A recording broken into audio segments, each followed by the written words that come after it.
Balzo in avanti dei contagi in Veneto, si contano infatti nelle ultime 24 ore 847 nuove positività, con un'incidenza rispetto ai tamponi eseguiti pari al 2%.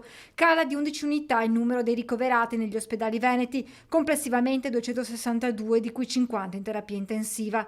Incremento anche nei decessi legati al Covid, 5 nelle ultime 24 ore. C'è stato un decesso anche questa notte a Rovigo, 54 anni, stamattina in riunione la dottoressa Simeonato ci ha riferito senza alcuna patologia, Covid puro. Si tratta di un paziente non vaccinato. Come non sono immunizzate le 3 persone di 32, 57 e 71 anni ricoverate in questo momento in terapia intensiva a Rovigo. Intanto nelle ultime ore sul fronte vaccinazioni arrivano segnali positivi con un incremento delle prenotazioni e a proposito di immunizzazioni il 52,8% dei ragazzi tra i 12 e i 19 anni ha ricevuto almeno una dose.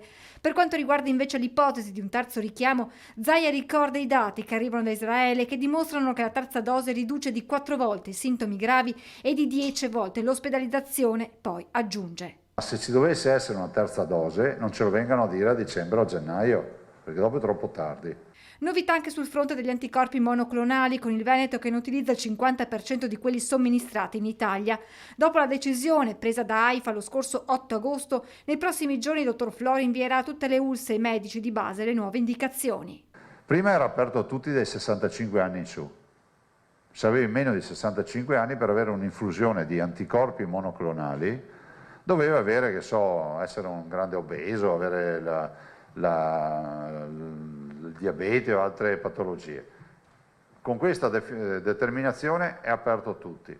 Saranno i pazienti Covid, su indicazione del proprio medico di base o in fase di contact tracing, ad essere indirizzati all'utilizzo dei monoclonali. La somministrazione di monoclonali in Veneto ad oggi ci porta a dire che non c'è stata neanche una mortalità.